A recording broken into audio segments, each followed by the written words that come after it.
이 시간에 우리에게 주시는 하나님의 말씀입니다. 구약성경 시편 39편 4절에서 13절까지 830쪽입니다.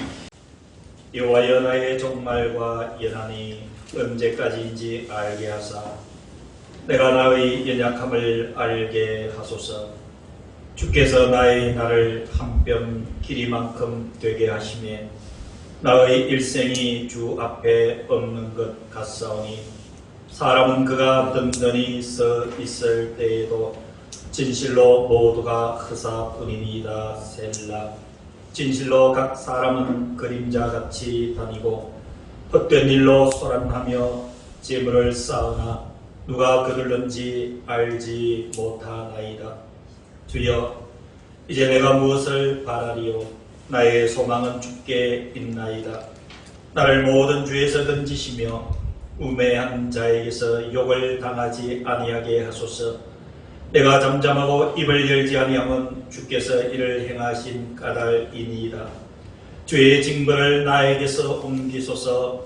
주의 손이 치심으로 내가 쇠망하였나이다. 주께서 죄악을 책망하사 사람을 징계하실 때에 그 영화를 종먹음같이 소멸하게 하시니 참으로 인생이란 모두 헛될 뿐이니이다. 셀라. 여호와여 나의 기도를 들으시며 나의 부르짖음에 귀를 기울이소서. 내가 눈물 흘릴 때에 잠잠하지 마옵소서. 나는 주와 함께 있는 나그네이며 나의 모든 조상들처럼 떠도나이다. 주는 나를 용서하사 내가 떠나 없어지기 전에 나의 건강을 회복시키소서. 아멘. 오늘 읽어드릴 본문의 배경은 파란만장했던 다윗의 인생이 다해가는 그 시점입니다. 그만큼 다윗의 머리도 복잡하고 그리고 그 생각도 많아집니다. 인생의 그 마지막 길목에선 이 다윗 그의 뇌리에는 지난 세월이 주마등처럼 스쳐서 지나갑니다. 아버지 이새의 막내 아들로 태어난 자신, 그리고 아직 어린 소년이었을 때 거대한 블레셋의 골리앗을 무너뜨렸던 그 용맹함, 이후에 왕으로 시험을 받기 위해 기름 부음을 받은 후에 당시의 왕인 사울의 시기와 질투로 인해서 10년 동안이나 쫓겨다니며 고초를 겪은 일, 급기야 그 이후에 통일 이스라엘의 왕으로서 40년을 통치하는 그 과정에서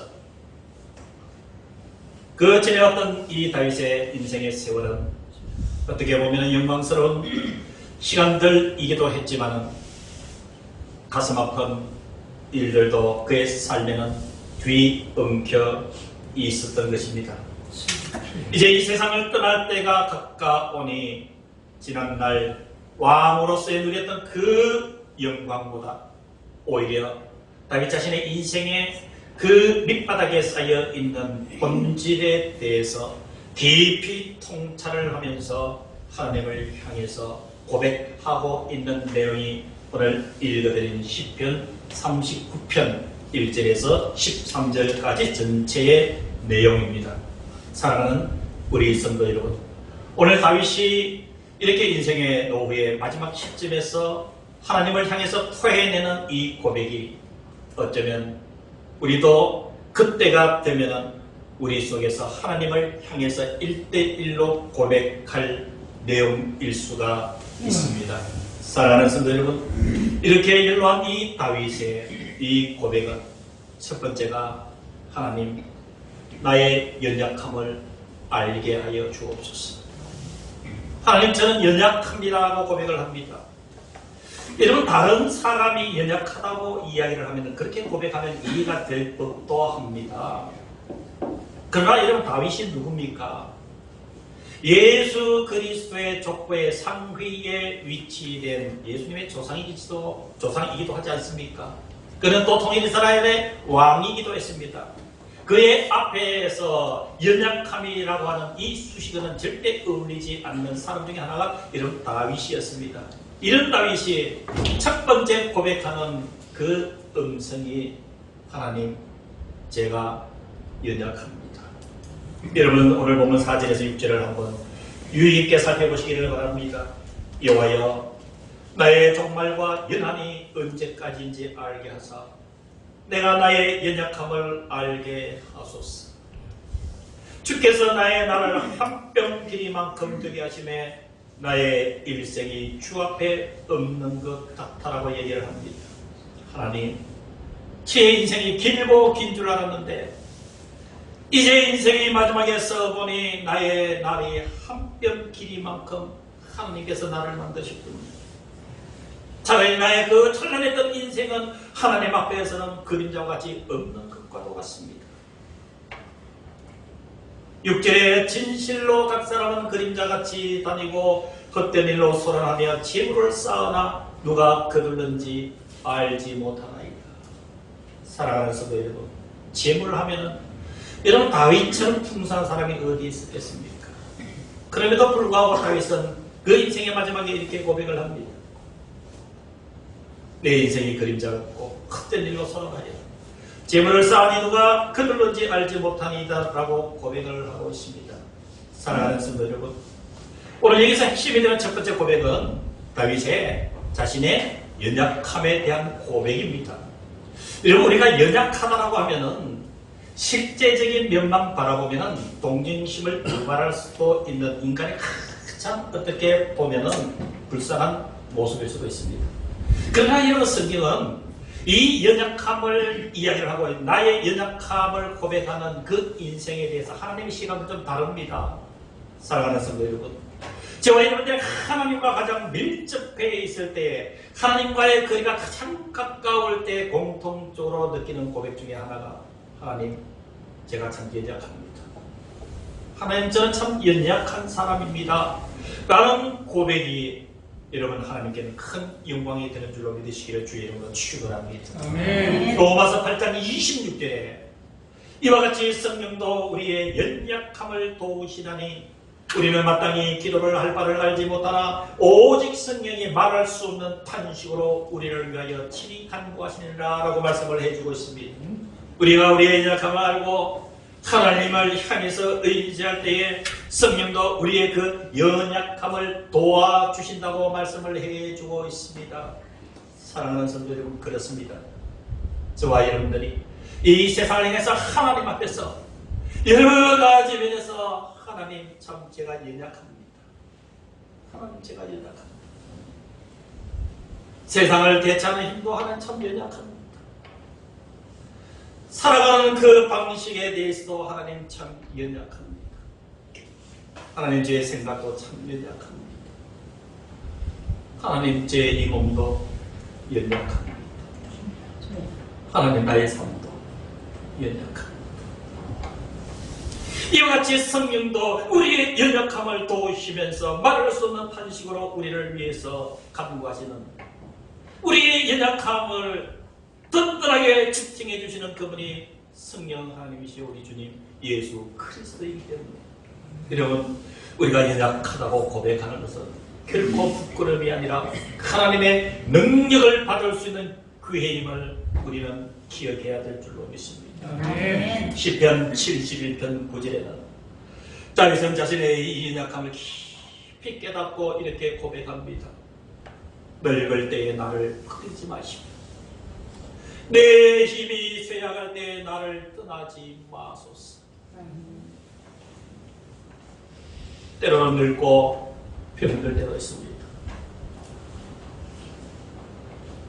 살다 보면 왜 이렇게 세월이 빨리 갔을까? 나의 삶의 자리를 바라보니 쓸쓸하고 이런 고독스러울 때도 있습니다.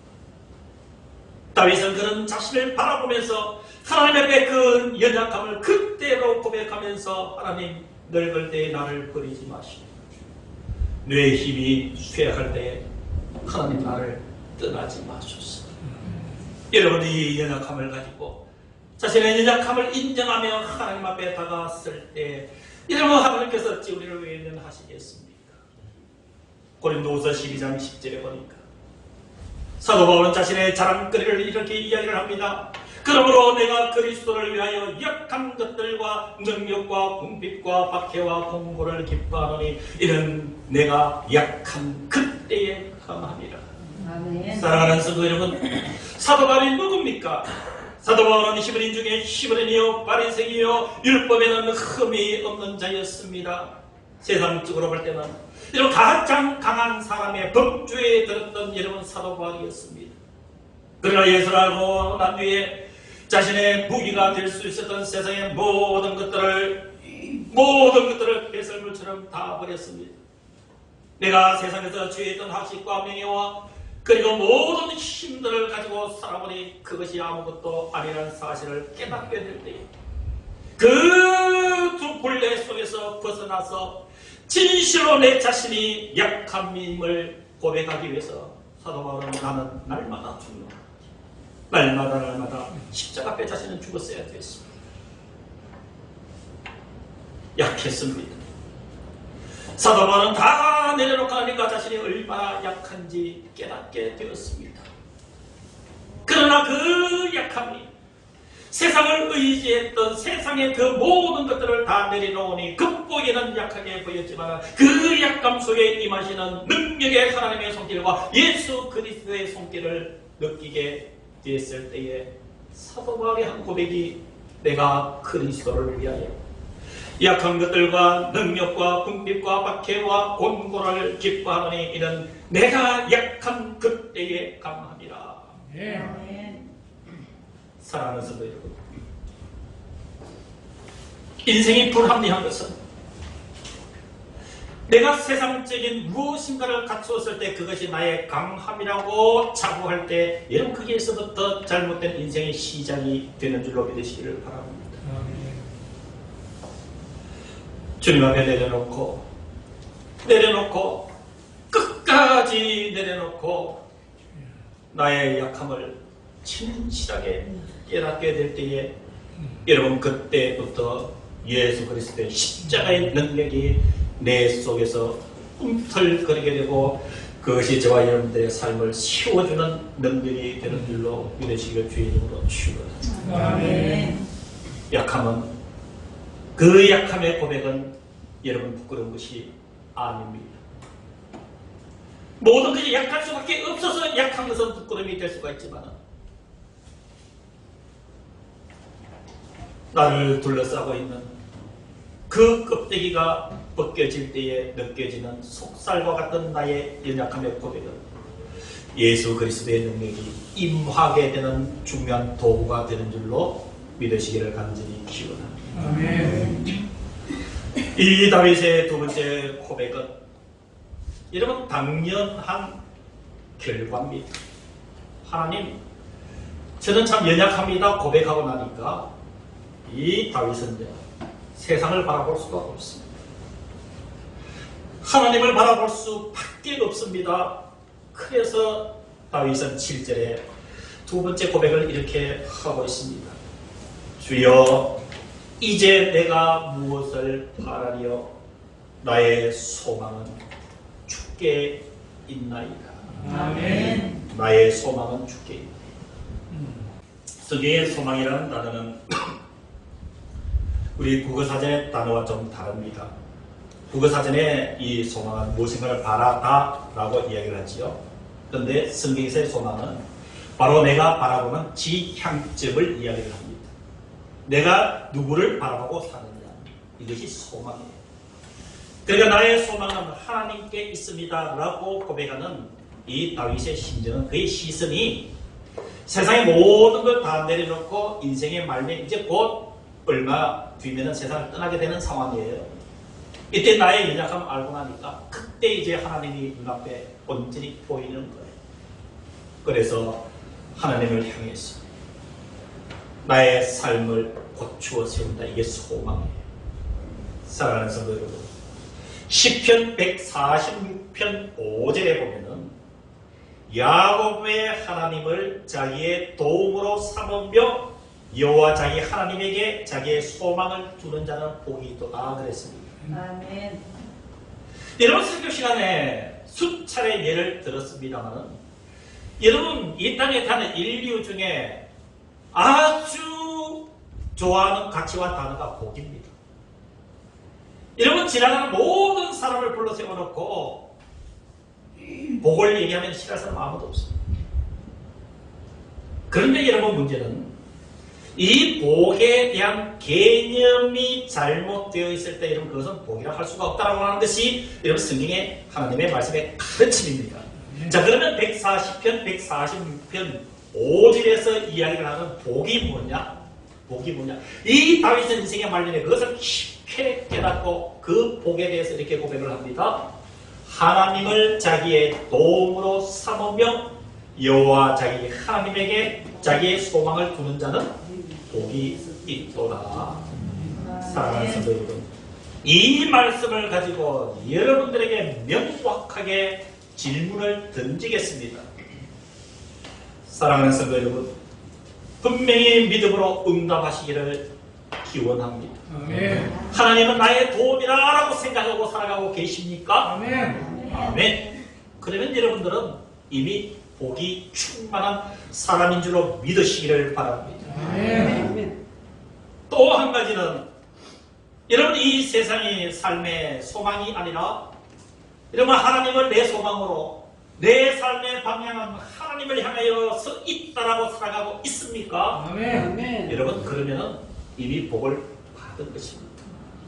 여러분 이 고백의 터전 위에 세워진 이 복은 세상이 빼앗아갈 수가 없습니다. 사단의 그 어떤 장난과 흉계도 빼앗아갈 수 없는 것이 여러분 바로 하나님은 나의 도움입니다. 아멘. 하나님은 나의 소망입니다. 아멘. 여러분 이 고백은 누구도 빼앗아갈 수가 없습니다. 아멘. 세 번째 다윗은 이렇게 고백합니다. 하나님 눈물이 납니다. 하나님 제 인생에 눈물이 납니다. 오늘 12절 13절에 보니까 여호와여 나의 기도를 들으시며 나의 부르짖음에 귀를 기울이소서. 내가 눈물 흘릴 때에 잠잠하지 마옵소서. 나는 주와 함께 있는 나그네이며 나의 모든 조상들처럼 떠도나이다. 주는 나를 용서하사 내가 떠나 없어지기 전에 나의 건강을 회복시키소서. 아멘. 사랑하는 성도 여러분, 저와 여러분들이 살다 보면 왜 눈물 나지 않을 일이 있겠습니까? 여러분 저와 여러분들이 이 세상을 살다 보면 눈물 나는 일들이 많이 있습니다. 여러분 펑펑 울면서 통곡의 눈물을 흘릴 때는 그나마 속이라도 시원합니다. 내 얼굴에 눈물을 흘릴 수가 없어서 그 눈물 나는 뜨거운 가슴을 이 가슴으로 숨기면서 눈물을 흘리지 못하고 가슴으로 울며 사는 사람들도 여러분 이 땅에 너무도 많습니다. 오늘 다윗이 하나님 내가 눈물을 흘릴 때 잠잠하지 마옵소서. 그 영광의 자리에 천하를 호령하던 왕의 자리에 있었지만은 그가 흘렸던 눈물들은 너무도 많습니다.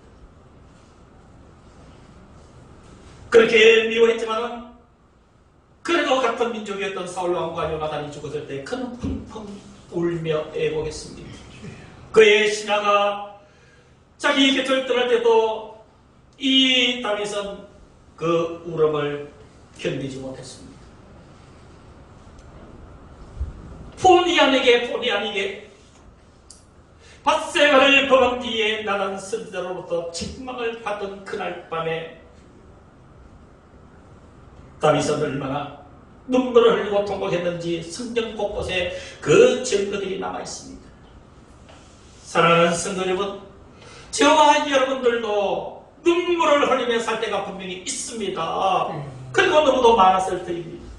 어쩌면 앞날 우리의 앞날에도 이 눈물은 우리의 삶을 비켜가지 않을 수도 있습니다.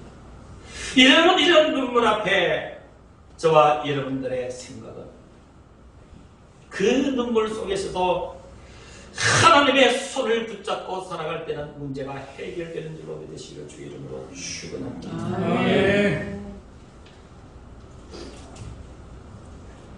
근설에 눈물이 나려고 할 때는 기도하라는 신호입니다.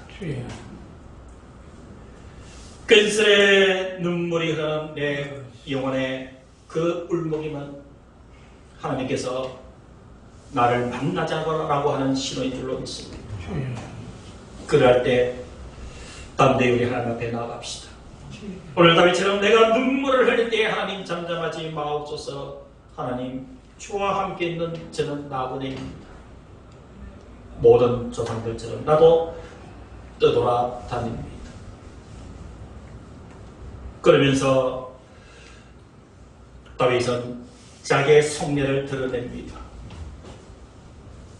세 번째 눈물 납니다라고 하는 이 고백 속에는 이 말을 하고 싶었습니다.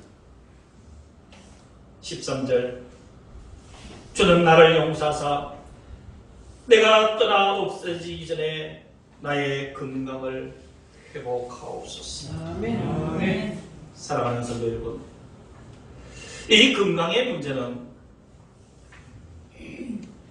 우리를 때로는 힘들기도 하고 고통스럽기도 하고 또 사람과 사람 사이를 단절시키기도 하고 또 이 세속적으로 적응하기 힘들게도 만드는 것이 여러분 이 건강의 문제입니다. 사랑하는 성도 여러분, 두 번째로 여러분들에게 분명하게 주의 이름으로 질문합니다. 여러분 과거에 내가 병이 있었던 없었던 여러분 이것이 중요한 것이 아닙니다. 지금 나의 상태를 꿰뚫어 바라보시고 지금 여러분들에게 질문합니다. 사랑하는 성도 여러분, 건강하고 싶습니까? 아멘. 여러분들 건강하셔야 됩니다. 이제 그 길을 하나님의 말씀을 통해서 분명하게 제시해 드리고자 합니다. 다윗이 분명하게 내가 떠나 없어지기 전에 사는 날 동안 하나님 나의 건강을 지켜주시옵소서라고 하는 그 질문 앞에 하나님은 여러 군데서 응답을 해주고 계십니다. 여러분 사도행전 3장에 보면은 나면서 안전병이 된 자가 베드로와 요한이 시간을 정해놓고 성전에 기도하러 올라가니까 이 안전병이가 경제 활동을 못하니까 이 기도하러 오는 사람들에게 손을 벌려서 조금이라도 생활비를 벌어볼까 시도를 하고 그날도 성전 미문 앞에 기다리고 있었습니다. 베드로와 요한이 기도하러 올라갈 때에 이 남에서 안전병이 된 자가 무엇인가 나를 좀 도와달라 손을 내밀었지. 여러분 그때 이 베드로는 사도행전 이 3장 6절에 보면은 네가 바라는 은과 금은 내게 얻거니와 내게 있는 것으로 내게 주노니 나사렛 예수의 이름으로 일어나 걸어라 선포했습니다. 아멘. 나사렛 예수 그리스도의 이름으로 일어나 걸어라. 일어났습니다. 뛰기도 하며 걷기도 하며 성전을 들락거리면서 하나님을 참여했습니다. 그런데 예수의 이름으로 나 이 안전병이를 유심히 바라보고 제자들을 유심히 바라보고 있는 눈길이 있으니 그들은 바로 예수를 십자가에 죽인 유대 지도자들이었습니다. 유대 지도자들이 사도행전 4장 7절에 보면은 사도들을 성전 가운데 세우고 이렇게 묻습니다. 지금 너희가 무슨 권세로 누구의 이름으로 이 일을 행하느냐고 묻는 유대인 지도자들 앞에 사도행전 4장 10절에 이 베드로와 요한은 이렇게 응답을 합니다.